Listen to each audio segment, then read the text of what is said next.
സ്നേഹത്തോടെ ഞാൻ നിങ്ങളുടെ റഷീദ ആമിനാസ് അടുക്കളയിലേക്ക് എല്ലാവർക്കും സ്വാഗതം.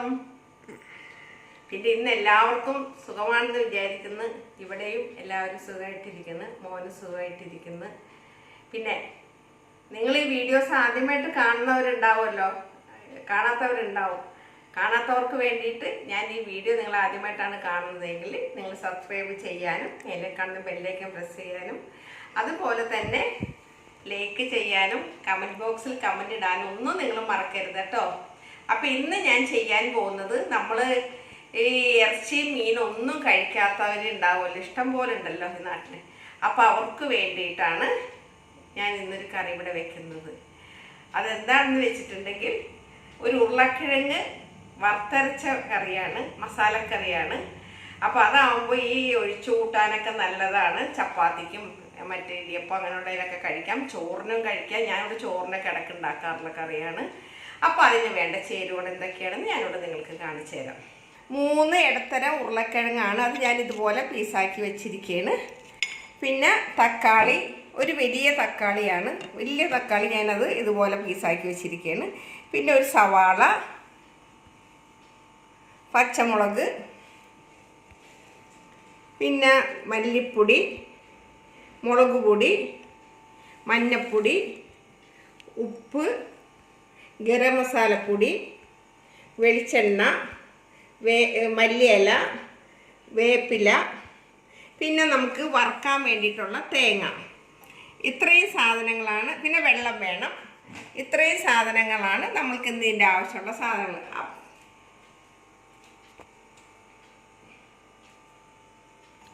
ഞാൻ ഈ ഉരുളക്കിഴങ്ങ് ഇതിലോട്ട് ഇട്ട് കൊടുക്കുകയാണ്. എന്നിട്ട് നമ്മൾക്ക് കുറച്ച് വെള്ളം ഒഴിച്ച് കൊടുക്കാം. ഇത് സാധാരണഗതിയിൽ കുക്കറിലിട്ട് വേവിച്ചാൽ മതി, പക്ഷെ ഞാൻ കുക്കറിലിടുന്നില്ല. കുക്കറിലിട്ടിട്ടുണ്ടെങ്കിൽ ചിലപ്പോൾ ഇത് വെന്തുടഞ്ഞു പോകും, അതുകൊണ്ടിട്ട് ഞാൻ കുക്കറിലിടുന്നില്ല. പിന്നെ നമുക്ക് ഇട്ട് കൊടുക്കേണ്ടത് സവാള ഇതിലോട്ട് ഇട്ട് കൊടുക്കാം. അരിഞ്ഞു വെച്ചിരിക്കുന്ന ഈ തക്കാളി ഇട്ട് കൊടുക്കാം, പച്ചമുളകും ഇട്ട് കൊടുക്കാം. അപ്പോൾ ഞാൻ ഇട്ടിരിക്കുന്നത് ഉരുളക്കിഴങ്ങ്, സവാള, തക്കാളി, പച്ചമുളക്. ഇനി നമ്മൾ ഇട്ട് കൊടുക്കേണ്ടത് കുറച്ച് കറിവേപ്പില. ഇത്രയും സാധനങ്ങൾ ഇതിൽ ഇടണം. അതിനുശേഷം ഒരു നുള്ളു മഞ്ഞൾപ്പൊടിയിലിട്ട് കൊടുക്കണം. ഇനി ബാക്കി നമുക്ക് തേങ്ങ വറക്കുമ്പോൾ ബാക്കിയുള്ളത് കൊണ്ട് തേങ്ങ വറക്കുമ്പോൾ ഇട്ടാൽ മതി. ഇത്രയും സാധനങ്ങളാണ് ഇതിൽ കിടക്കേണ്ടത്. എന്നിട്ട് ഇതൊന്ന് അടച്ച് വെക്കണം. ഇനി ഇതിൽ കിടന്നിട്ട് നല്ലപോലെ വേകണം. നമ്മളിത് കുക്കറിൽ വെക്കുകയാണെങ്കിൽ കാര്യം ഒരു വിസിൽ അടിച്ചിട്ടുണ്ടെങ്കിൽ ചിലപ്പോൾ വേകും. പക്ഷെ അത് നമ്മൾ പിന്നെ മസാലയൊക്കെ ചേർക്കുമ്പോൾ അതാകെ കുഴഞ്ഞു. ഇതിങ്ങനെ മസാല ഉരുളക്കിഴങ്ങിന് ഉടഞ്ഞു പോവരുത്. അപ്പോൾ ഇത് നല്ലപോലെ ഇതിൽ കിടന്നിട്ട് ഒന്ന് തിളക്കട്ടെ. തിളച്ച് കഴിയുമ്പോൾ നമുക്കിത് വേറെ അടുപ്പിലോട്ട് മാറ്റിയിട്ട് നമുക്ക് ഈ അടുപ്പിൽ നമുക്ക് തേങ്ങ വറക്കേണ്ടതാണ്. അപ്പോൾ ഒന്ന് തിളക്കട്ടെ. അപ്പോൾ ഇതിപ്പോൾ നല്ലപോലെ തിളക്കുന്നുണ്ട്. ഇത് നല്ലപോലെ തിളക്കുന്നുണ്ട്. നമ്മൾക്ക് ഇതിലോട്ട് ഉപ്പിട്ടിട്ടില്ല, അപ്പോൾ നമുക്ക് കുറച്ച് ഉപ്പിട്ട് കൊടുക്കണം. ഒരളവിന് ഉപ്പിട്ട് കൊടുക്കണം. ഇനി ഞാൻ ഈ അടുപ്പിൽ നിന്ന് മറ്റേ അടുപ്പിലോട്ട് മാറ്റുകയാണ്. കാരണം എനിക്ക് ഇതാണ് എൻ്റെ കൈവശം. അപ്പോൾ ഇത് ഞാൻ തൽക്കാലം അതിലോട്ട് മാറ്റിയിട്ട് നമുക്ക് തേങ്ങ വറക്കണം. ഇനിയിപ്പോൾ നമ്മൾ ഗ്യാസിലോട്ട് ഞാൻ പാൻ അടുപ്പത്ത് വെച്ചിട്ടുണ്ട്. ഇനി ഇതിലോട്ട് നമ്മൾക്ക് ചെയ്യേണ്ടത് തേങ്ങ വറക്കണം. ഞാൻ എടുത്ത് വെച്ചിരിക്കുന്ന ഈ അരമുറി തേങ്ങ, ചെറിയ മുറിയാണ്, ഒത്തിരി വലിയ മുറിയൊന്നുമല്ല, ഈ ചെറിയ മുറി തേങ്ങ ഇതിലോട്ട് ഇട്ടിട്ട് ഇതിലോട്ട് നമ്മൾ ചെയ്യേണ്ടതെന്ന് വെച്ചിട്ടുണ്ടെങ്കിൽ ഇതിലോട്ട് കുറച്ച് കറിവേപ്പിലയും കൂടി തണ്ടോടുകൂടി തന്നെ കിടക്കട്ടെ ഇട്ടിട്ട് ഇതും ഇതിൽ കിടന്നിട്ട് കിടക്കട്ടെ. ഇതുപോലെ നല്ലപോലെ ഒന്ന് ഫ്രൈ ആയിട്ട് വരണം. നല്ല ബ്രൗൺ കളറായിട്ട് ഇത് മൊരിഞ്ഞ് വരണം, ശരിക്കും മൊരിഞ്ഞ് വരണം. അപ്പോൾ ഇത് നല്ലപോലെ ഒന്ന് മൊരിഞ്ഞ് വരട്ടെ. ആ സമയം കൊണ്ട് ഞാൻ ഉരുളക്കിഴങ്ങും തക്കാളിയൊക്കെ വേവിക്കാൻ വെച്ചിട്ടുണ്ട്. ഈ വെളുത്തുള്ളിയുടെ കാര്യം ഞാൻ പറഞ്ഞിട്ടുണ്ടായിരുന്നില്ല. അപ്പോൾ 2 അല്ലി വെളുത്തുള്ളി, 2 അല്ലി ചുവന്നുള്ളി കൂടി ഞാൻ ഇടുന്നുണ്ട്. എന്നിട്ട് ഇത് നല്ലപോലെ ഇങ്ങനത്തേലൊക്കെ വെളുത്തുള്ളി ഇടുന്നത് നല്ലതാണ്. വെളുത്തുള്ളിയാണ് മിക്കതിലും ഞാൻ വെളുത്തുള്ളി ചേർക്കും. കാരണം ഇപ്പോൾ ഉള്ളതിനൊക്കെ പ്രശ്നമല്ലേ. അപ്പോൾ അത് കാരണം ഞാൻ എല്ലാത്തിനും വെളുത്തുള്ളി ചേർക്കും. ഇനി ഇത് നല്ലപോലെ ഒന്ന് ബ്രൗൺ കളറായിട്ട് വരട്ടെ.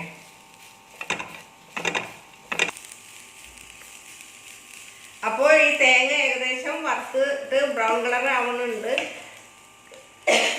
പെട്ടെന്ന് ചുമ വന്നിട്ട് ബ്രൗൺ കളറായി വരുന്നുണ്ട്. കുറച്ച് നേരം കൂടി വേണം. അതിനുള്ളിൽ ഞാനൊരു തമാശ പറയാം. ഇത് എൻ്റെ മോന് ഞാൻ മറന്നു കിടക്കുന്ന ഒരു സംഭവമായിരുന്നു. അപ്പം എൻ്റെ ചെറിയ മോൻ പറയണേ, അതൊന്ന് പറ മമ്മി, എന്തെങ്കിലും ഒരു തമാശ ഓരോ എപ്പിസോഡിൽ മമ്മി പറയാം, എന്നാലാണ് ഞങ്ങൾക്ക് കാണുമ്പോൾ രസമുള്ളൂ എന്ന് പറഞ്ഞു. അത് എൻ്റെ ഹസ്ബൻഡിൻ്റെ ഒരു കൂട്ടുകാരനുണ്ട്. അവരിപ്പോഴും ഉണ്ട് കേട്ടോ. അവര് നാട്ടിൽ തന്നെ ഉണ്ട്. ആള് ഗൾഫിലായിരുന്നു, ആളപ്പം ഗൾഫിലായിരുന്നു, ഇപ്പം നാട്ടിലുണ്ട്. അപ്പൊ ഈ പറഞ്ഞ പോലെ കുറച്ച് വിദ്യാഭ്യാസത്തിന്റെ കുറവ് അങ്ങോർക്കും ഉണ്ട്, എന്നെ പോലെയൊക്കെ തന്നെയാണ്. അപ്പൊ അങ്ങോട്ടൊരു എന്താണ്, നമ്മളിപ്പോ ഈ ഫോൺ ബെല്ലടിക്കുമ്പോ ഓടിപ്പോയി ഫോൺ എടുക്കും. അപ്പൊ ഒന്നില്ലെങ്കിൽ പാട്ടായിരിക്കും, അല്ലെങ്കിൽ എന്തിൻ്റെങ്കിലും പരസ്യമായിരിക്കും പറയണത്. കയറിയെന്നാണ് ഇത് വരുന്നത്. അപ്പൊ ഒരു ദിവസം ഞങ്ങളുടെ വീട്ടിൽ അങ്ങനെ വന്നിട്ടുണ്ടെങ്കിൽ 2-3 ദിവസമൊക്കെ ഹസ്ബൻഡ് ഉള്ളപ്പോൾ ഒന്ന് താമസിക്കും. അങ്ങനെ പാവം മനുഷ്യനും കൂടിയാണ്. ഒരു ദിവസം അവർ തന്നെ എന്നിട്ട് വർത്താനം പറയുന്നത്, ബെഡ്റൂമിൽ നിന്ന് ഇങ്ങനെ ദേഷ്യപ്പെട്ട പോലെ വർത്താനം പറഞ്ഞിട്ട് ഇങ്ങോട്ട് വരണം. അപ്പൊ എൻ്റെ ഹസ്ബൻഡ് ചോദിച്ചു, എന്താ നിങ്ങളിങ്ങനെ പിറൂർത്തുണ്ട് പുറത്തേക്ക് ഇറങ്ങി? ഒരു പെണ്ണൊരുത്തി ഏത് നേരം നോക്കിയാലും ഈ ഫോൺ ചെയ്യുക, എന്നിട്ട് ഒന്നില്ലെങ്കിൽ അവള് പാട്ടിടും, അല്ലെങ്കിൽ അവള് എന്തെങ്കിലുമൊക്കെ വർത്താനം പറയും. ഇതൊരു വലിയ ശല്യമായി. ഞാൻ വിചാരിച്ച് അവളുടെ കാശ് കുറച്ച് അവിടെ പോട്ടെ എന്ന് ഓർത്തിട്ട് ഞാനത് അവിടെ തുറന്നു വെച്ചിട്ട് ഇങ്ങോട്ട് പറഞ്ഞാണ്, ഇനി അവിടെ കുറച്ച് നേരം അവളുടെ കാശ് അങ്ങോട്ട് പോയിക്കോട്ടെ, അവളുടെ കാശല്ലേ പോണത്. അങ്ങോർക്ക് അറിയില്ലായിരുന്നു ഇത് എക്സ്ചേഞ്ച് എന്നാണ് വിളിക്കണതെന്നും അതുപോലെ ഇത് അവരുടെ ബിസിനസിന്റെ ഭാഗമാണെന്നും അങ്ങോർക്ക് അറിയില്ലായിരുന്നു. ഇത് കേട്ടിട്ട് എല്ലാവരും കൂടി ചിരിച്ച്. പിന്നെ അങ്ങോട്ട് പറഞ്ഞു, തോമാസേട്ടാ, തോമാസ് എന്നാണുള്ള പേര്, തോമാസേട്ട ഇത് നമ്മൾക്ക് ഇത് ശല്യമാണെങ്കിൽ അവർക്കൊരു ശല്യമല്ലേ, ഇത് കസ്റ്റമർ കെയറിൽ നിന്ന് വിളിക്കുകയാണ്. ഇങ്ങനെ എന്താണ് അവർ ഓരോ ഓഫറിനാണ് വിളിക്കുന്നത്. ഇതിപ്പോൾ അവരുടെ പൈസ എല്ലാം പോവാൻ നമ്മുടെ ഫോണിൽ ചാർജ് ഇറങ്ങി പോകും, അത് ഉണ്ടാവുള്ളൂ. അതുകൊണ്ടിട്ട് അത് ഓഫ് ചെയ്ത് വെക്കുന്നു പറഞ്ഞു. അത് ഇപ്പോഴും ഉണ്ട്. ഇപ്പോഴും ആള് ജീവിച്ചിരിക്കുന്നുണ്ട്. ആള് കൂടെ കൊല്ലത്ത് താമസിക്കുന്നുണ്ട്. അവർ കൊല്ലത്താണ്, ഗൾഫിൽ നിന്നൊക്കെ നിർത്തി വന്നിട്ട് ഇപ്പോൾ ആൾ കൊല്ലത്തുണ്ട്. അപ്പോൾ ഇപ്പൊ ഞാനത് സത്യത്തിൽ മറന്നിരിക്കായിരുന്നു. അപ്പൊ ഇന്ന് മമ്മിക്ക് ഒരു തമാശ ഇല്ല പറയാൻ, എന്നാ ഈ തമാശ പറയുന്നു പറഞ്ഞിട്ട് എൻ്റെ ഇളയ മോൻ അവിടെ നിന്ന് പഠിക്കുന്നിടത്തുനിന്ന് വന്നതാണ് ഇത് പറയാനായിട്ട്. അപ്പൊ ഇന്നിപ്പോ ഞാനിത് ചെയ്യുന്നത് രാത്രിയാണ്. ഈ ഷൂട്ട് ഇപ്പൊ രാത്രിയാണ് ഞാൻ ചെയ്തുകൊണ്ടിരിക്കുന്നത്. കാരണം അങ്ങനെ എനിക്ക് നേരം കിട്ടിയില്ല, വേറെ കുറച്ച് കാര്യങ്ങളൊക്കെ ഉണ്ടായിരുന്നു. അപ്പൊ ഇന്നിപ്പോ ഈ പരിപാടി ചെയ്യുന്നത് ഞാൻ രാത്രിയാണ്. അപ്പൊ മോനെ ഞാൻ ചെയ്യണ കണ്ടപ്പോ ഹസ്ബൻഡിനോട് ചോദിച്ച് ഇത് പറയണേന് കുഴപ്പമുണ്ടാവും. ഒരു തമാശ പറഞ്ഞതിലൊന്നും അത്ര സീരിയസ് ആക്കേണ്ട കാര്യമില്ലല്ലോ. തമാശ രീതിയിൽ തന്നെ അങ്ങോട്ട് പോകണമല്ലോ. ഇതിലോട്ട് എടുത്തു വെച്ചിരിക്കുന്ന ഈ മല്ലിപ്പൊടി, ബാക്കിയുള്ള മല്ലിപ്പൊടി ഇതിലോട്ട് ഇട്ട് കൊടുക്കാം.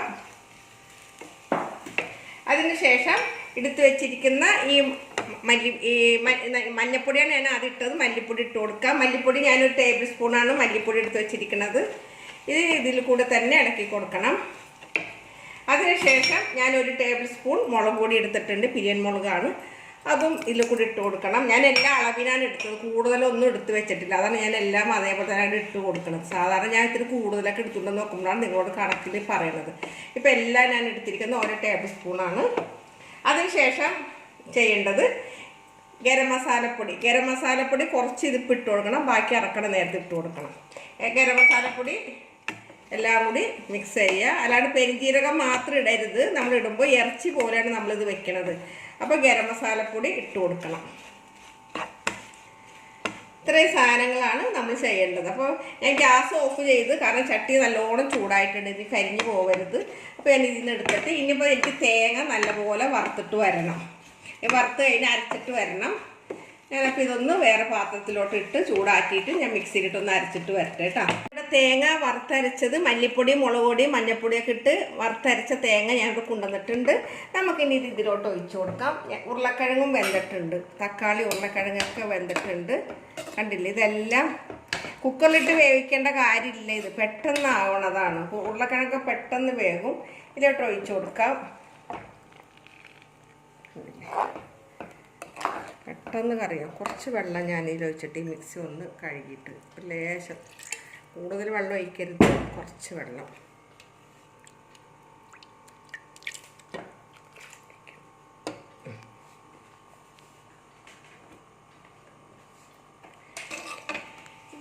എന്നിട്ട് തീ കൂട്ടി വെക്കണം. ഇതിലോട്ട് നമ്മൾക്ക് കുറച്ച് മല്ലിയില ഇട്ട് കൊടുക്കണം. നമ്മളിത് ഇറച്ചിയുടെ സൈസിലാണ് ഇത് വെക്കണത്. നമുക്ക് നല്ല ഇറച്ചിയുടെ പോലെ ഇരിക്കുന്നത് കറി വെച്ച് കഴിക്കുമ്പോൾ. അപ്പോൾ ഇതിൽ കുറച്ച് മല്ലിയില ആദ്യം ഒന്ന് തൂക്കി കൊടുക്കണം. കണ്ടില്ല, കറി തിളക്കുമ്പോൾ ഈ മല്ലിയില ഇതിൽ കിടന്നിട്ട് മിക്സാവും. കണ്ടോ, കറി കണ്ടില്ലേ? ഇനി ഒന്ന് അടച്ച് മൂടി വെക്കണം. ഒന്ന് അടച്ച് വെക്കട്ടെ. ഇനി ഇതിൽ കിടന്നൊന്ന് തിളക്കണം ശരിക്കും. അപ്പോൾ ഇത് നല്ലപോലെ തിളച്ചിട്ടുണ്ട്. നല്ല ഇറച്ചിക്കറിയുടെ മണം പോലെയാണ് വരുന്നത്. നമ്മൾ മല്ലിയിലയും ഒക്കെ ഇട്ട് കണ്ടില്ല, കറിയുടെ കണ്ട നല്ലപോലെ ആയിട്ടുണ്ട്. എന്താ, നമ്മൾ കുക്കറിലാണ് വെക്കണമെങ്കിൽ ഇതൊന്നും ഇതുപോലെ കിട്ടില്ല, ഉടഞ്ഞു പോകും. കണ്ടില്ല, ഉരുളക്കിഴങ്ങ് ഇരിക്കണ കണ്ടില്ലേ? ഉരുളക്കിഴങ്ങൊക്കെ നല്ലപോലെ വെന്തിട്ടുണ്ട്. ഇനി ഇതിലോട്ട് നമുക്ക് ഈ കുറച്ച് ഗരം മസാലപ്പൊടിയും കൂടി ഞാൻ എടുത്ത് വെച്ചിട്ടുണ്ടായിരുന്നു. നമ്മൾ ആദ്യം തേങ്ങ വറുത്തതിലിട്ട് ഈ ഗരം മസാലപ്പൊടിയും കൂടി ഇതിലോട്ട് ഇട്ട് കൊടുക്കണം. എന്നിട്ട് വീണ്ടും ഒന്ന് തിളക്കട്ടെ. ഇതിങ്ങനെ തിളച്ച് വരുമ്പോഴേക്കും നമുക്ക് ഒരു പണി ചെയ്യാം, നമുക്ക് വറവിടാൻ വെക്കാം. അപ്പം ഞാൻ ഈ ഗ്യാസിൽ നിന്ന് ഇതിങ്ങനെ തന്നെ ഇരുന്നോട്ടെ. ഞാൻ വറവിടാൻ വേണ്ടിയിട്ട് ഞാൻ ഈ ഇപ്പുറത്തെ ഗ്യാസ് കത്തിക്കട്ടെ. വെച്ചിട്ടുണ്ട്. ഇതിലോട്ട് പാനൊന്ന് ചൂടായി കഴിയുമ്പോൾ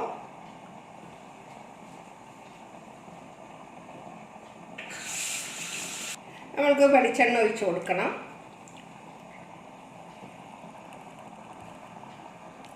ഞാൻ 2 ടേബിൾ സ്പൂൺ വെളിച്ചെണ്ണ ഒഴിച്ചിട്ടുണ്ട് കേട്ടോ.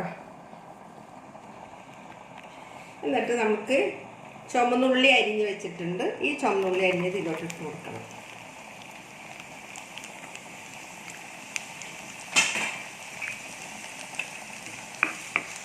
ഇതൊക്കെ ഒരു ദിവസമൊക്കെ ഇങ്ങനത്തെ ഈ കറികളൊക്കെ കൂടി ചോറ് കഴിക്കാനൊക്കെ എന്ത് ടേസ്റ്റ് ആയിരിക്കും. ഇതൊക്കെ പപ്പടവും ഇതൊക്കെ ഇങ്ങനെയൊക്കെ മതി കഴിക്കാൻ. ചപ്പാത്തിയാണ് കഴിക്കണമെങ്കിൽ ചപ്പാത്തിക്കോ ഇടിയപ്പത്തിനോ വെള്ളയപ്പത്തിനോ ഒക്കെ കഴിക്കാൻ നല്ല കഴിക്കണമെങ്കിൽ. നോൺ വെജ് കഴിക്കാത്തവർക്കൊക്കെ ഇത് ഒരു നല്ലൊരു കറിയാണല്ലോ. ഇതിലോട്ട് കറിവേപ്പില ഇട്ട് കൊടുക്കാം. ഒക്കെ നല്ലപോലെ ഇളക്കി കൊടുക്കാം. നല്ലപോലെ ഒരുവിധം ഗോൾഡൻ കളറാവണം. ഗോൾഡൻ കളറാവുന്ന വരെ നമ്മളിതിങ്ങനെ വഴറ്റിക്കൊണ്ടിരിക്കണം. അല്ലാണ്ട് ഈ കളർ മാറാണ്ട് നമ്മൾ അതിനൊക്കെ ഒഴിച്ചിട്ടുണ്ടെങ്കിൽ വേറെ ഇങ്ങനെ ചളചളാന്നായി കിടക്കും. അത് പാടില്ല. നമ്മളിങ്ങനെ മുരിഞ്ഞ പോലെ വരുന്നിട്ട് വേണം ഇതിലോട്ട് ഒഴിക്കാനായിട്ട്. ഇതിപ്പോൾ വലിയ ആളുകൾക്കൊക്കെ ഇതിപ്പോൾ സ്ഥിരം ചെയ്യുന്ന ആൾക്കാർക്കൊക്കെ അറിയാം. ഇത് ഈ കുട്ടികൾക്കൊന്നും അറിയില്ലല്ലോ. ഇതെല്ലാം നമ്മളിപ്പോൾ കുട്ടികളൊക്കെ പഠിക്കുന്ന കുട്ടികളും ജോലിക്ക് പോകുന്ന കുട്ടികൾക്കൊന്നും ഇതൊന്നും അറിയില്ല. അവർക്കൊക്കെ വേണ്ടിയിട്ടാണ് ഞാൻ ഇത്രയും വിശദീകരിച്ച് ഞാൻ ഇതുപോലെ പറഞ്ഞു കൊടുക്കുന്നത്. അപ്പോൾ ഇത് ബ്രൗൺ കളറായിട്ടുണ്ട്, നല്ല ഗോൾഡൻ കളറായിട്ടുണ്ട്. ഞാൻ ഇതിൻ്റെ ഗ്യാസ് ഓഫ് ചെയ്യാണ്. ഇത് നമ്മൾക്ക് ഇതിലോട്ട് ഒഴിച്ചു കൊടുക്കാം.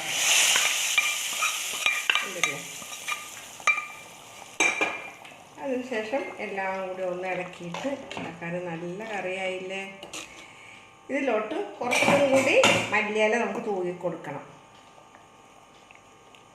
കുറച്ചും കൂടി മല്ലിയില തൂകിയിട്ട് ഒന്നുകൂടി ഇളക്കി കൊടുക്കണം. കറി ഇവിടെ റെഡി ആയിട്ടുണ്ട്.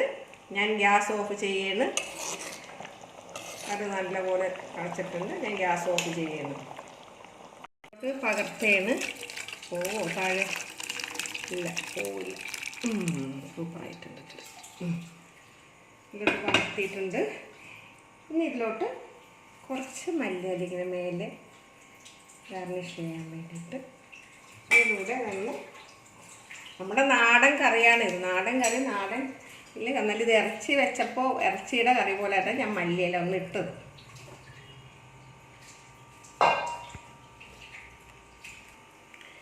അപ്പോൾ ഇന്ന് ഞാൻ ഉണ്ടാക്കിയിരിക്കുന്നത് ഉരുളക്കിഴങ്ങ് മസാലക്കറിയാണ് ഞാൻ ഉണ്ടാക്കിയിരിക്കുന്നത്. അതായത് ഞാൻ വറുത്തരച്ചിട്ട് വെച്ചിരിക്കുന്ന ഈ കറി നിങ്ങൾ വീട്ടിൽ എല്ലാവരും ഉണ്ടാക്കി നോക്കണം. കാരണം എന്ന് വെച്ചിട്ടുണ്ടെങ്കിൽ ഇത് നോൺ വെജ് കഴിക്കാത്തവർക്ക് പ്രത്യേകമായിട്ട് ഇത് ഇഷ്ടപ്പെടുന്ന ഒരു കറിയാണ്. അതും നമ്മൾ കുക്കറിലിട്ടിട്ട് ഉണ്ടാക്കുന്നതിനേക്കാളും എളുപ്പത്തിൽ ചെയ്യാൻ പറ്റും. കാരണം ഉരുളക്കിഴങ്ങിന് അതിനും മാത്രം വേവില്ല. അതുകൊണ്ടിട്ട് നമുക്ക് ചട്ടിയിൽ തന്നെ ഇതെല്ലാം കൂടി പെട്ടെന്ന് തയ്യാറാക്കാവുന്നതാണ്. പിന്നെ തേങ്ങ ഒന്ന് വറുക്കുന്ന ടൈമേ നമുക്കിതിലുള്ളൂ. അതുകൊണ്ടിട്ട് നിങ്ങൾ ഈ റെസിപ്പി നിങ്ങൾക്ക് ഇഷ്ടപ്പെട്ടിട്ടുണ്ടെങ്കിൽ നിങ്ങൾ ലൈക്ക് ചെയ്യുകയും കമൻ്റ് ഇടുകയൊക്കെ വേണം. Thank you.